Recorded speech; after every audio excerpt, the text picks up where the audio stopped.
Hello everybody, welcome back to my channel. আমি রিতম এবং আপনাদের প্রত্যেককে আবারও স্বাগত জানাই আমার এই চ্যানেলের আরেকটা নতুন ব্লগ দেখতে।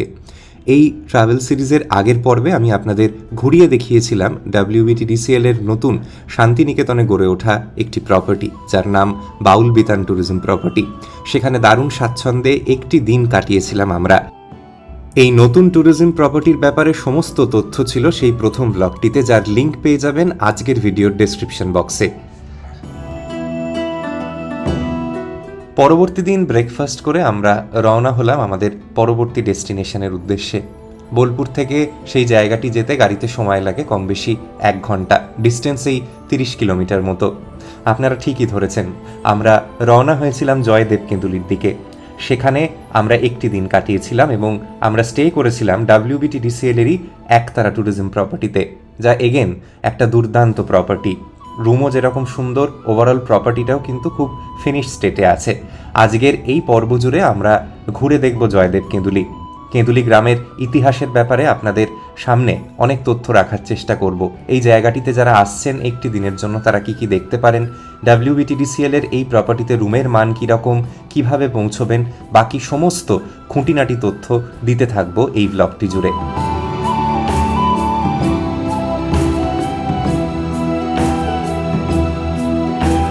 আমরা তো আমাদের এই জার্নিটা বোলপুর বা বলতে পারেন বোলপুরের সংলগ্ন অঞ্চল থেকে শুরু করছি। যারা কলকাতার দিক থেকে আসবেন ভাবছেন বা পশ্চিমবাংলারও যে কোনো জায়গা থেকে আসবেন ভাবছেন, তাদের জন্য বলে রাখি নিয়ারেস্ট রেলপথটা কি হবে। 3টে স্টেশন থেকে আপনারা এই একতারা ট্যুরিজম প্রপার্টিকে ভালোভাবে অ্যাক্সেস করতে পারবেন। তার মধ্যে প্রথমটি হচ্ছে দুর্গাপুর রেলওয়ে স্টেশন। সেখান থেকে দূরত্বটা সব থেকে কম, 27 থেকে 28 কিলোমিটার মতো ডিস্টেন্স পড়ে।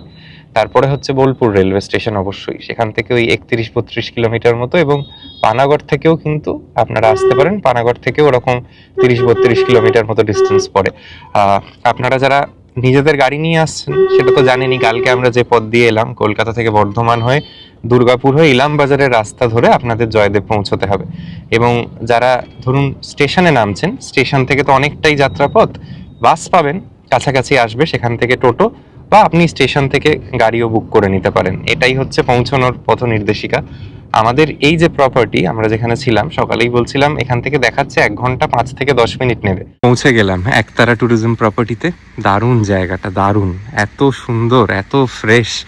এর উল্টো দিকেই হচ্ছে মনের মানুষ বলে বাউলদের আখড়া। এখানেও নিয়ে যাব, এনাদের সঙ্গেও আলাপ পরিচয় করাবো আপনাদের। এই রকম কিছুটা প্রপার্টিটা বাইরে থেকে দেখতে ঝকঝকে তকতকে একটা কমপ্লিট প্রপার্টি আর কি। সব কিছু হয়ে গেছে এখানে, ল্যান্ডস্কেপিং থেকে শুরু করে সমস্ত কিছু ডান। ঢুকেই একটা বিস্তৃত পার্কিং, এখানে দেখুন ডান দিকের রেস্তোরাঁ আছে। এখানে নিশ্চয়ই ওনাদের কালচারাল অ্যাক্টিভিটিসগুলো হয়। তৃষা, কি সুন্দর না প্রপার্টিটা, মানে শীতকালে ঘোরার জন্য একদম একটা আদর্শ জায়গা, দুর্দান্ত। আমাদের ঘর আপনাদের তো একটু পরে দেখাচ্ছি। এইদিকে বাঁদিকে রিসেপশন আছে, খুব খুব সুন্দর।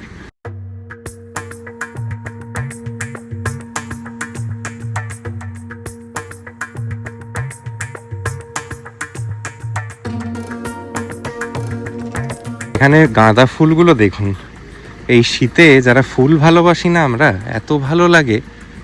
প্রচুর প্রচুর ফুল ফুটেছে, অসাধারণ। আর এই দিকে এই ব্লকটিতে রুম শুরু হলো। এই প্রপার্টিটার কিন্তু অনেকটা জায়গা জুড়ে আমাকে যে দেখাতে হবে সেটাও অনেক সময় জুড়ে দেখাতে হবে আর কি। এখানে রিসেপশন আছে ওনাদের, এখানে আমরা বসে একটু চেক ইনের ফর্মালিটিটা মিটিয়ে নিই, তারপর আপনাদের অন্যান্য প্রপার্টির বিভিন্ন অংশ ঘুরিয়ে দেখাবো। নমস্কার নমস্কার নমস্কার। এত সুন্দরভাবে সাজানো WBTDCL প্রপার্টি খুব কমই আছে। আপনার প্রথমে এখানে পা দিয়ে এই জিনিসটাই চোখে পড়বে। তারপর দেয়ালগুলো ইউনিকলি ডিজাইনড আর কি, প্রত্যেকটা দেয়াল। এই যে এই কর্নারের এগুলো দেখছেন, একটু কাছ থেকে আপনাদের গিয়ে দেখাবো। এখানে কিন্তু শুধু যে রেসিডেন্সিয়াল রুমস আছে তা নয়, এখানে টোটাল আমরা এখন যখন এসছি 20টা টোটাল রুম আছে। সেটা 2টো ভাগে বিভক্ত, ground floor and top floor মিলে 2400 টাকা প্লাস GST ক্যাটাগরির একটি রুম আছে। আর একটাই সুইট রুম আছে, ওটা হচ্ছে 3100 টাকা প্লাস GST। তো এই দুটি রুমের ক্যাটাগরি, টোটাল রুম কাউন্ট 20। এর পিছনে আছে হচ্ছে মহিলা এবং পুরুষদের আলাদা করে থাকবার মতো বাউলদেরই আর কি ডরমিটরি আছে। কি সুন্দর না এই দেয়ালটা, অসাধারণ অসাধারণ।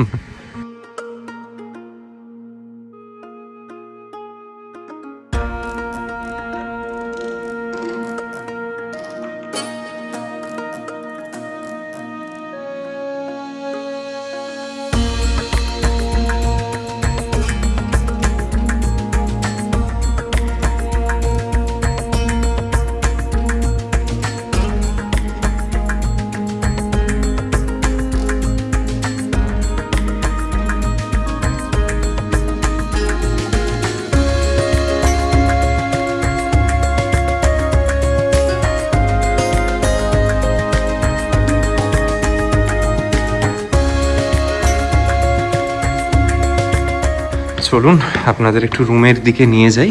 আমরা 2400-এর যে ক্যাটাগরি, সেই ক্যাটাগরির রুমেই থাকছি। ফার্স্ট ফ্লোরে আমাদের রুমগুলো, আমাদের একটা তলা সিঁড়ি ভাঙতে হচ্ছে, তবে বারবারই বললাম নিচেও 3টে রুম আছে। যদি কারুর মনে হয় মোবিলিটি ইস্যুস আছে, চান না সিঁড়ি ভাঙতে, তারা পারলে নিচের রুমগুলো বুক করবেন।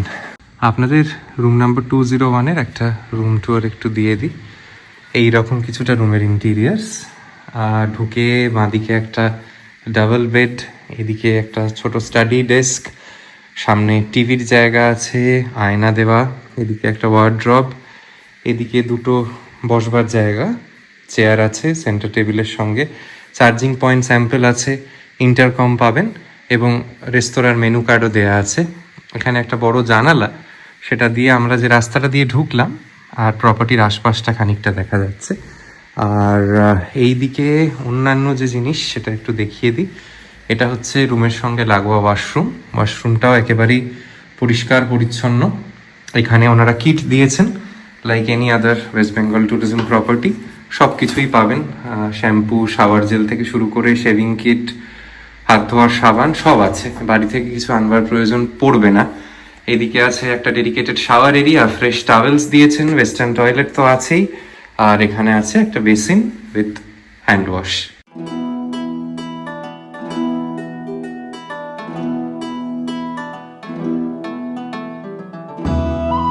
আর এই 2400 টাকা রুমের যে ক্যাটাগরি, তাতে অন্যান্য যে ব্যবস্থাপনা আছে তার বাদেও কিন্তু একটা মিনি ফ্রিজও আপনারা পাবেন। এখানেও কিন্তু আমাদের বাউল বিতানের মতনই ইলেকট্রিক কেটেল ওনারা দিয়েছেন, দুটো প্যাকেজ ড্রিঙ্কিং ওয়াটারের বটল, কাঁচের কাপ, কাঁচের গ্লাস, সব কিছু আছে।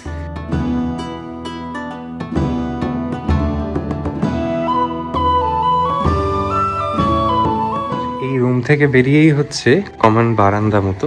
এই বারান্দা থেকে কিন্তু আশপাশটা খুব সুন্দরভাবে দেখা যাচ্ছে। এই নিচেই আমাদের গাড়ি পার্কিং করা আছে, সামনেটা কত বড় ওপেন লন দেখুন। আর আর্কিটেকচারটা এখানের ভীষণ ভীষণ সুন্দর।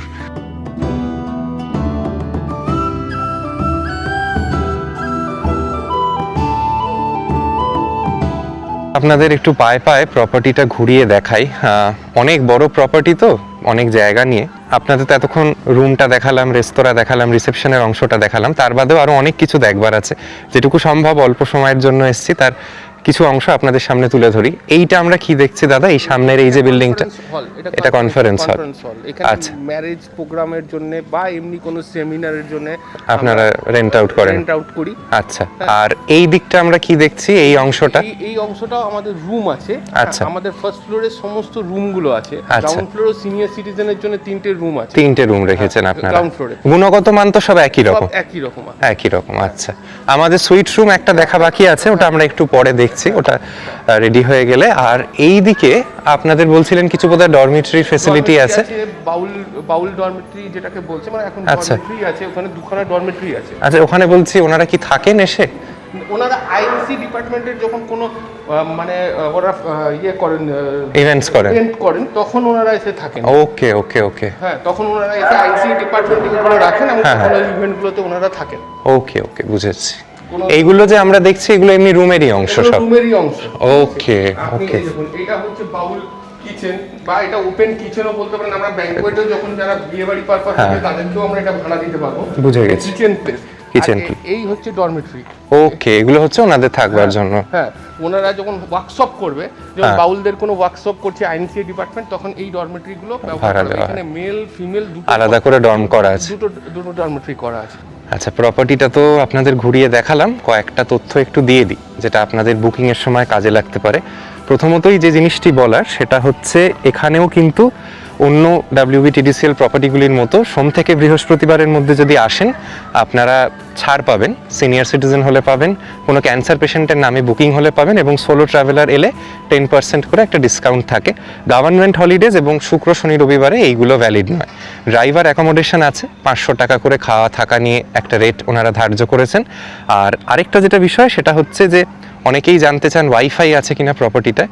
হ্যাঁ, ওয়াইফাইও আছে, ইনহাউস রেস্টুরেন্ট আছে, এবং যেরকম বললাম যাদের মোবিলিটি প্রবলেম আছে তাদের জন্য গ্রাউন্ড ফ্লোরে 3টি রুমও আছে, তাই যদিও লিফট নেই প্রপার্টিটায়, বাট যদি আপনারা গ্রাউন্ড ফ্লোরের রুম নেন তাহলে আপনাদের সিঁড়ি ভাঙার সমস্যাটাও নেই। এখানের যিনি ম্যানেজার তিনি ভীষণ ওয়েল গ্রুমড একজন মানুষ, ওনার শুনলাম দীর্ঘ অভিজ্ঞতা আর কি এই প্রপার্টি ম্যানেজমেন্টের। উনিও সযত্নে এই প্রপার্টিটিকে মেনটেন করে রেখেছে। আমরা এরপর একটু বাউল আখড়ায় যাব, বাউলদের সঙ্গে কথা বলবো, যাদের জন্য এই জিনিসটি বানানো, তাদের মতামত এবং তাদের যে জীবনশৈলী সেটাকে আপনাদের সামনে রাখার চেষ্টা করছি। আচ্ছা, প্রপার্টির তো প্রায় উল্টো দিকেই বলা যায় বাউলদের আখড়াটা। একটা মনের মানুষ আখড়া। এই হচ্ছে ওনাদের আখড়া, মনের মানুষ আখড়া। আমার এই প্রথম কোনো আখড়ায় পদার্পণ, আমি কিন্তু সত্যি এই কনসেপ্টটির সঙ্গে মানে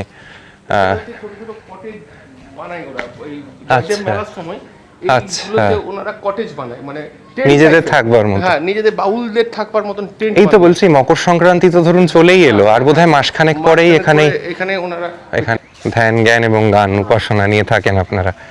এটাই আমাদের জীবন চর্চা।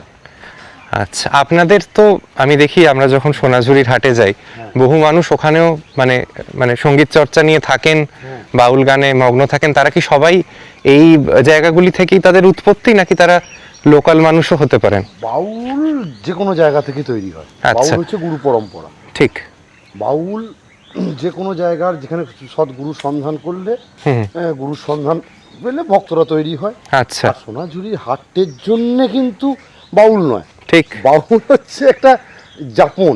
ঠিক, বাউল যে গান করার জন্য পয়সা রোজগার করাটা ওটা বাউলের পথ নয়। বাউল হচ্ছে নিজের সাধনার জন্য গান। বাউলের পথটা হচ্ছে এইরকম। এবার চলতে গেলে এখন তো মাধুকুরি, ঠিক মাধুকুরি এখন হয়ে গেছে কি পরিবেশ পরিস্থিতি অনুযায়ী, গ্রামগঞ্জে গ্রামে দরজায় দরজায় গান গেয়ে মানুষ। মাধুকুরির উদ্দেশ্য সামান্য কিছু, এবং বিশেষত কি প্রত্যেকটা মানুষের সঙ্গে যে একটা মানে ভালোবাসা, আদান প্রদান বিনিময়, এটার জন্যই বাউলের মানে আচ্ছা। এবং ধরুন যারা বাউল সঙ্গীত চর্চা নিয়ে আগ্রহী তারা এরকম আখড়া এলে আপনাদের সান্নিধ্য পাবে, তারা গান টান যদি শেখার থাকে তাদের। এটাই দেখুন, যারা গান শুনতে ভালোবাসে এবং যারা গানকে বুঝতে চেষ্টা করে। এবার কি এই তত্ত্বটা তো খুব গুহ্য তত্ত্ব, যার জন্য সবাই বুঝতে চাইলেও বোঝানো হয় না, কিন্তু গানের ভেতরে কিছু হেঁয়ালির কথাবার্তার মাধ্যম দিয়ে। আচ্ছা, হ্যাঁ, আমাদের যেমন একটা উপাসনা গৃহ। আচ্ছা, এই একটু দেখা যাক। হ্যাঁ, আচ্ছা, আপনার গুরু ইনি হচ্ছেন আমার গুরু, ওনার গুরু হচ্ছেন এই। ওকে, আচ্ছা। ওনারা কি সবাই এই কেন্দুলি গ্রামেরই মানুষ? না, সবাই বাইরের মানুষ। আচ্ছা, মানে আপনি এনাদের থেকে তালিম পেয়েছেন? হ্যাঁ, আচ্ছা, এনাদের কাছে শিক্ষা এবং আমার প্রদর্শক। আচ্ছা, ইনি এখনো কি জীবিত আছেন? ইনি আচ্ছা, দেহত্যাগ করেছেন। আচ্ছা, আপনাদের কি কোনো সঙ্গীত পরিবেশনা কিছু শোনা যেতে পারে অল্প? আমরা তো সন্ধ্যাবেলায় আপনি করবেন? আচ্ছা, ঠিক আছে, ঠিক আছে, গান বাজনার চর্চাটা করি।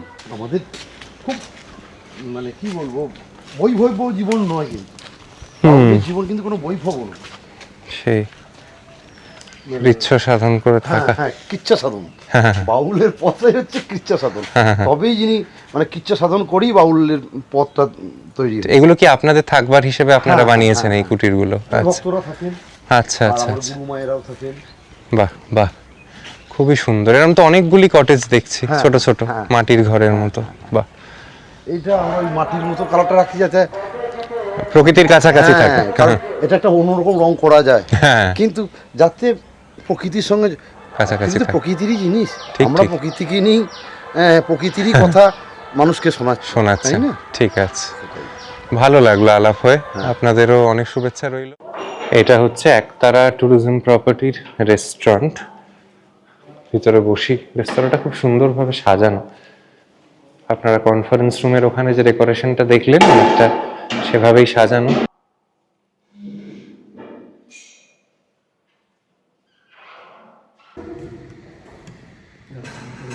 আজকে এখানে লাঞ্চের যে আয়োজন হয়েছে আপনাদের একটু দেখাই।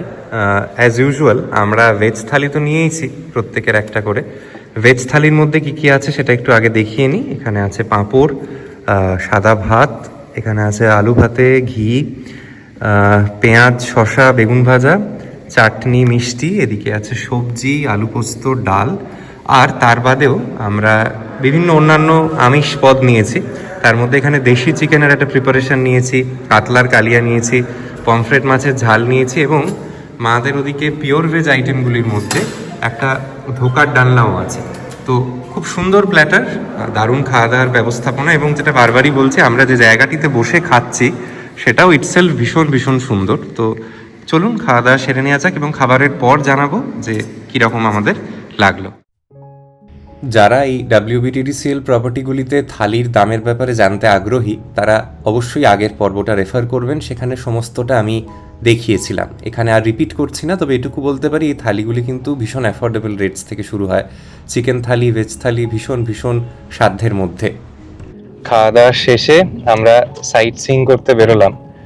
এর আশপাশে 2-3টে জায়গা আছে যেগুলো সবাই দেখে থাকেন, তো আমরাও সেদিকেই যাচ্ছি। একটা তো অবশ্যই অজয় নদের রিভার সাইড, সেটা ভালো লাগে, ওখান থেকে সূর্যাস্ত সূর্যোদয় দুটোই খুব সুন্দরভাবে দেখা যায়।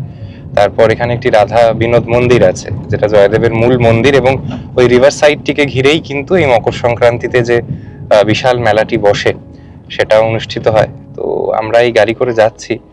এখানে অটো পেয়ে যাবেন সাইট সিইং করবার জন্য, যারা নিজেরা গাড়ি নিয়ে আসছেনও না, অসুবিধা হওয়ার কথা নয়। আর যাওয়ার রাস্তা কিছুটা এরকম। এই কেন্দুলি গ্রামের প্রায় গোটাটা জুড়েই মেলা হয়, পার্টিকুলার কোনো মেলা গ্রাউন্ড সেভাবে নেই, তবে আর যেহেতু কয়েকটা দিনের পরে এখানে মেলা শুরু হবে, তো তার প্রস্তুতির কাজ মোটামুটি শুরু হয়ে গেছে এই অজয় নদের ধার ধরে। আপনারা দেখতেই পাচ্ছেন। আমরা ওই দূরে যে ব্রিজটি আছে ওইখানে যাব, ওখান থেকে অজয় নদের ভিউটাকে নেব। এখানে ছোটোখাটো দোকান পালা স্টল আস্তে আস্তে তৈরি হচ্ছে মেলাকে ঘিরে। ভাবুন এই জায়গাটিতে এখন এরকম খালি খালি দেখছেন, 1 মাস পর যারা আসবেন কত লক্ষ মানুষ আসবে এই জায়গাটিতে। কেঁদুলির যেটি মেন মন্দির আর কি, যেটাকে ঘিরে জনসমাগম হয়, এটাই হচ্ছে সেই রাধা বিনোদ মন্দির আর কি। দেখুন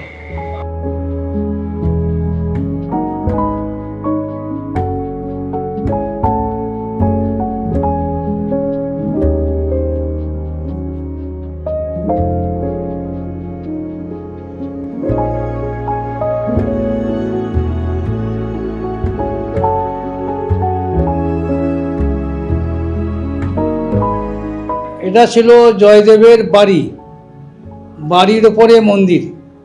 মন্দিরটা করে গেছেন বর্ধমানের রাজা কীর্তিচাঁদ বাহাদুর। এই গ্রামের নাম ছিল কেন্দুলি গ্রাম। যখন জয়দেবের জন্ম হলো জয়দেব কেন্দুলি। কবি জয়দেব ওনার নাবালক অবস্থায় পিতামাতার মৃত্যু হয়ে যায়। তারপরে আস্তে আস্তে উনি কিন্তু কৃষ্ণের ভক্ত হয়ে গেলেন।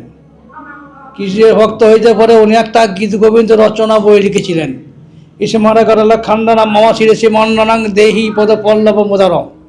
এই দেহি পদ পল্লব মোদারম লাস্টের লাইনটা জয়দেব লিখতে পারেননি,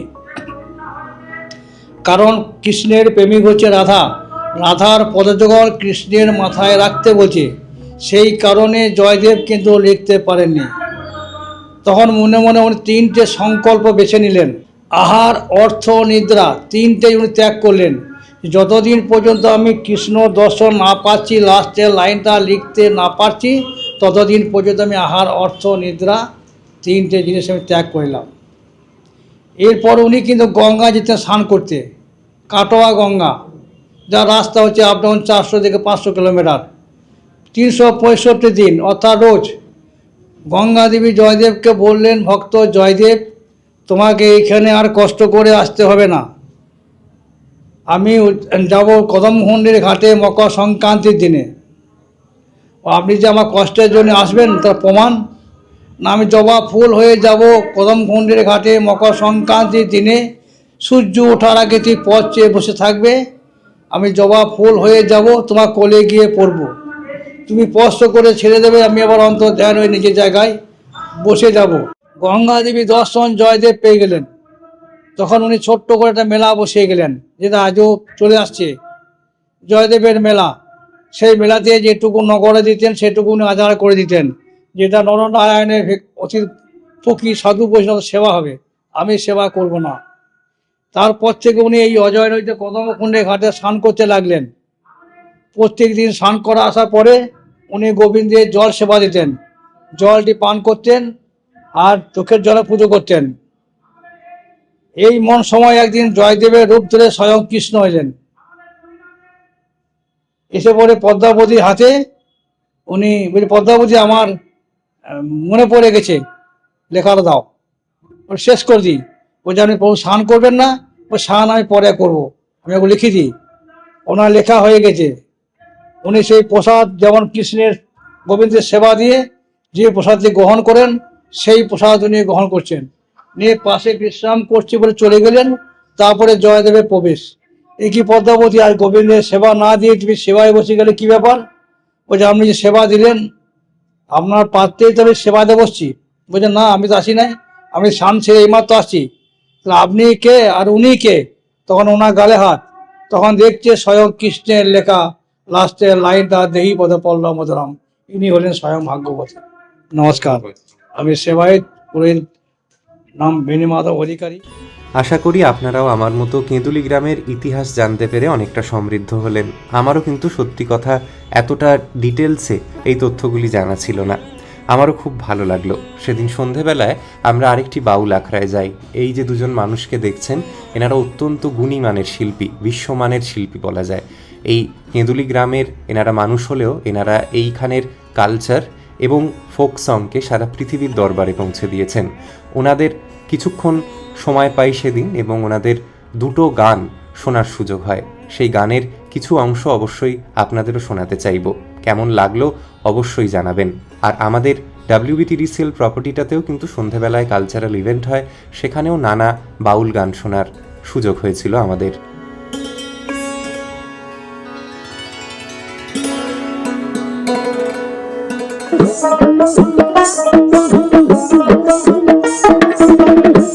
কাপা নকল পাগল সকল দেশে নকল পাগল, কাপা নকল পাগল সকল দেশে আসল পাগল মেলে না, আমি একজন পাগল পেলাম না, কাপায় আমি একজন পাগল পেলাম না।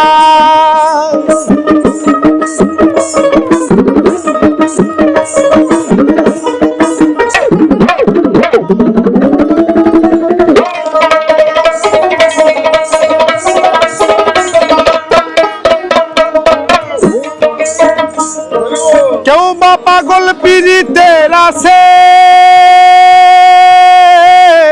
কেউ বা বিষয় লালসে, ধনের জন্য মানের জন্য পাগল সব দেশে। সে যে মোহে মত্ত সদা চিত্ত মোহে মত্ত, সে যে মোহে মত্ত সদা চিত্ত, সত্য মিথ্যা মানে না, আমি একজন পাগল পেলাম না, না গো ভাই, আমি একজন পাগল পেলাম না।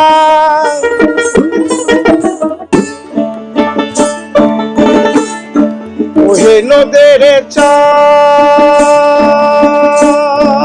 নদে বেঁচে সোহে ফাঁদ, নদের নারী ধরবার লাগি করেছ সন্ধান,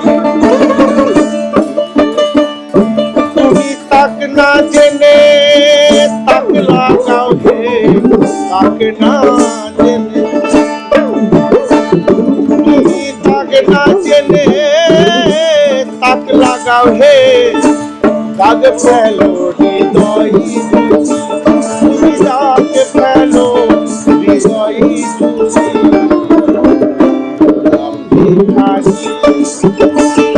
আমি তোমায় বলতে সব মায়া,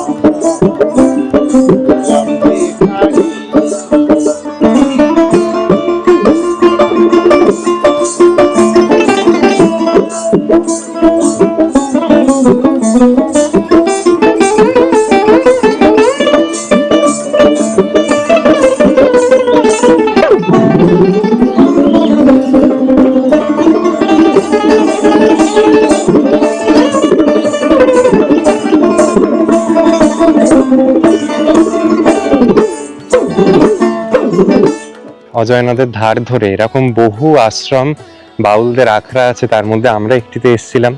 তারক খ্যাপা বলে একজন এখানে পারফর্ম করলেন। কি অপূর্ব তার গলা, কি সব গানের তাদের মানে কি বলবো আর কি, মুগ্ধ করার ক্ষমতা, গান গেয়ে মুগ্ধ করতে পারে আপনাকে, ঘন্টার পর ঘন্টা সময় কেটে যাবে, টেরও পাবেন না।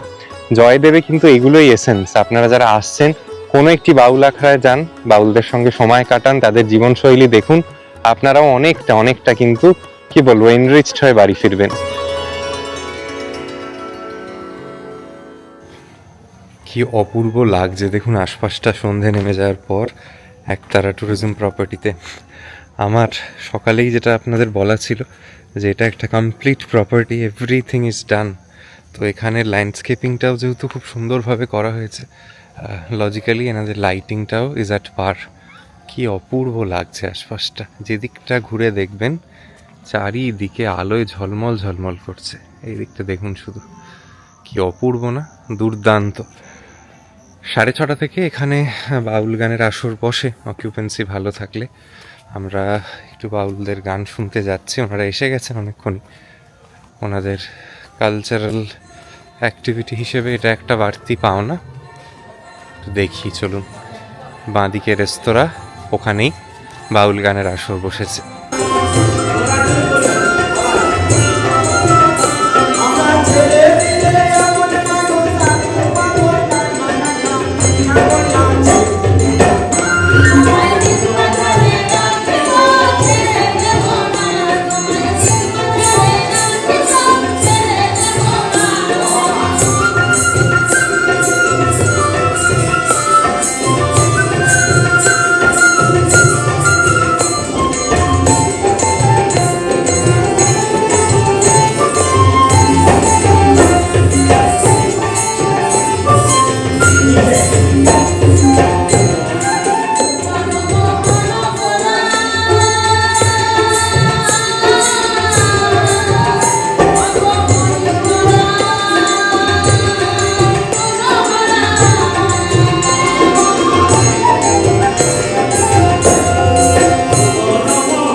এই প্রপার্টিটায় একটাই সুইট রুম আছে, এই রুম নাম্বার হচ্ছে 204। এটার লেআউটটা আপনাদের একটু দেখিয়ে দিই।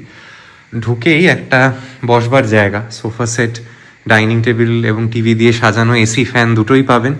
তারপরে আপনাদের একটা বেডরুমের এরিয়া, বিরাট বেডরুমটা।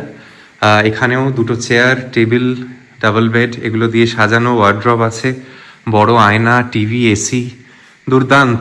এই রুমটি তাদের ক্ষেত্রে খুব ভালো যারা একটু স্পেশিয়াস রুম খুঁজছেন এবং সঙ্গে বড় পরিবার আছে। এখানে ওয়াশরুমটিও আছে, ওয়াশরুমটিও খুব ওয়েল মেনটেন্ড, পরিষ্কার পরিচ্ছন্ন, সুন্দরভাবে সাজানো। আপনাদের দেখিয়ে রাখলাম। এই রুমটির চাহিদা বুঝতেই পারছেন খুব বেশি হবে, কারণ গোটা প্রপার্টিটা এরকম রুম একটাই। বাকি অন্য সব রুম আমরা যেরকম থেকেছি সেইগুলোই। যারা একটু আগে ভাগে বুক করবেন, দাম কিন্তু বিরাট কিছু নয়, মাত্র 3100 টাকা প্লাস 5% জিএসটি আর কি।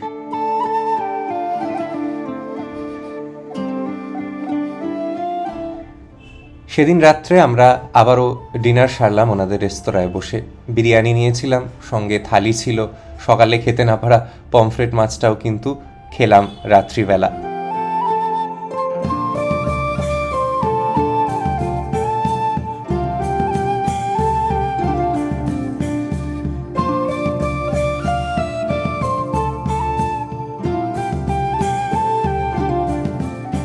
সুপ্রভাত সবাইকে। আমাদের জয়দেবে দ্বিতীয় সকাল। এখানে ঠান্ডার ব্যাপারে আর কি বলবো, কাল বোলপুর থেকেই যে পরিমাণ ঠান্ডা পাচ্ছি। এখন তো শুনছি আমরা এখানে এসেছি ঠিকই, কলকাতাতেও খুব ঠান্ডা পড়েছে, এখানে কালকে রাত্রির বেলা 11 ডিগ্রিতে নেমে গেছিল। আমি চেক করে দেখলাম কাল কালিম্পং শিটংয়েও এই রেঞ্জে টেম্পারেচার ছিল। সাউথ বেঙ্গলেও কি পরিমাণ ঠান্ডা পড়ে তার খানিকটা ধারণা পাওয়া যায় যদি আপনি বর্ধমান, পানাগড়, সিউড়ি, বোলপুর এইসব দিকে আসেন আর কি। বীভৎস ঠান্ডা। আমার নিজের পোশাক আশাক দেখে আপনারাও আন্দাজ করতে পারছেন বোধহয় কিছুটা, যেন মনে হচ্ছে আমি পাহাড়ে ঘুরতে এসেছি আর কি। তবে দুর্দান্ত মনোরম পরিবেশ। আমার এই প্রপার্টিটা এত ভালো লেগেছে, মানে আমি সবাইকে বলবো একবার হলেও আসুন। এই জায়গাটা কমপ্লিটলি আনএক্সপ্লোর্ড, ভিড়ভাট্টা একেবারে নেই, রুম পাওয়া খুব ইজি যেহেতু লোকমুখে এটার সেভাবে প্রচার হয়নি। যারা জয়দেবের ইতিহাসের সম্পর্কে খুব একটা জানেন না বা বাউল গানের প্রতি হয়তো আপনাদের ন্যাকও নেই, just as a weekend retreat একদিন পরিবারের সঙ্গে শীতের সময় স্পেসিফিক্যালি ছুটি কাটানোর জন্য হলেও এখানে আসুন। কথা দিতে পারি এখানের মানে ব্যবস্থাপনা, রুমের কোয়ালিটি, ওভারঅল খাবার দাবারের মান আপনাদের মুগ্ধ করবে। বহু বহু মানুষের সঙ্গে কালকে এখানে আলাপ হলো, সবাই এখানের ব্যবহারে মুগ্ধ। এবং আমি সবসময় বলি দেখুন, কোনো প্রপার্টি তো 100% নিখুঁত হয় না।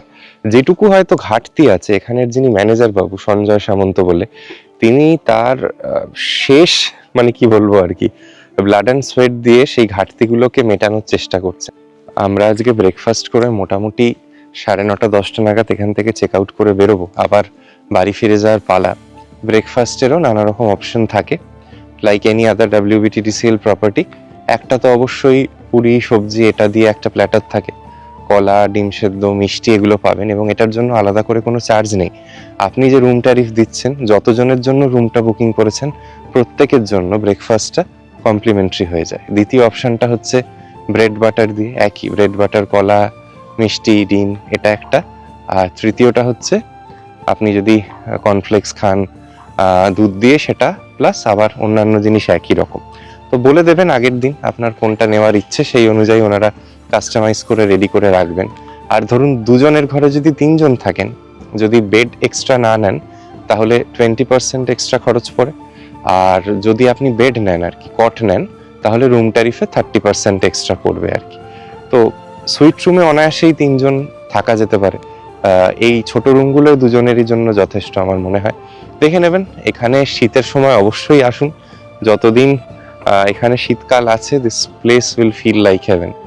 দুটো জিনিস না বললে আজকের এই ভিডিওটি কমপ্লিটলি অসম্পূর্ণ থেকে যাবে। আপনারা যখন এই জায়গাটি ঘুরে আবার কলকাতার দিকে ফিরবেন, তখন এই দুটি জায়গা ঘুরতে একদমই ভুলবেন না। প্রথমটি হচ্ছে গড় জঙ্গল, যেখানে শ্যামারূপা মন্দির আছে। প্রপার্টি থেকে হার্ডলি মিনিট 30-35 নেবে। যাওয়ার রাস্তাটাই এতটা সুন্দর আপনাদের কি বলবো। ঘন জঙ্গলের মধ্যে দিয়ে আপনারা পৌঁছবেন শ্যামারূপা মন্দির, এবং শ্যামারূপা মন্দিরের ওই টেম্পল কমপ্লেক্সটা দর্শন করে নেওয়ার পর আপনারা যেতে পারেন দেউলের ডিয়ার পার্কে।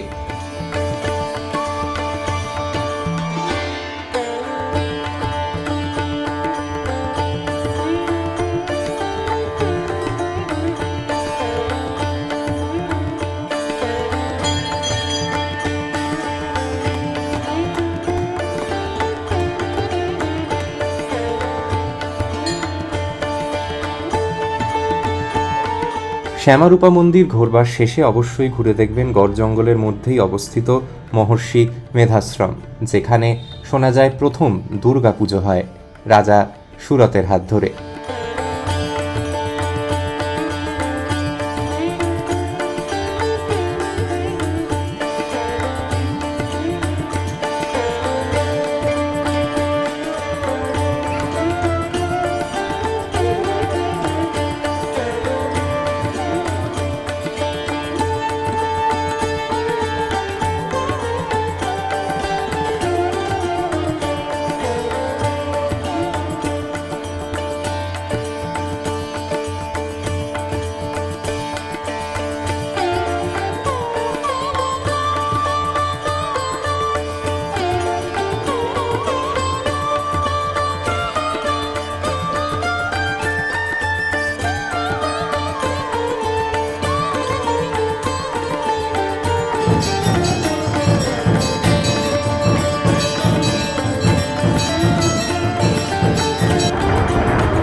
আপনারা যারা এই প্রপার্টিটায় 2 নাইট 3 ডেজের জন্য গিয়ে থাকবেন তারা এই প্রপার্টিটা থেকেই 20 থেকে 30 কিলোমিটার দূরে অবস্থিত আরও 3টি পয়েন্ট অবশ্যই এক্সপ্লোর করে দেখতে পারেন।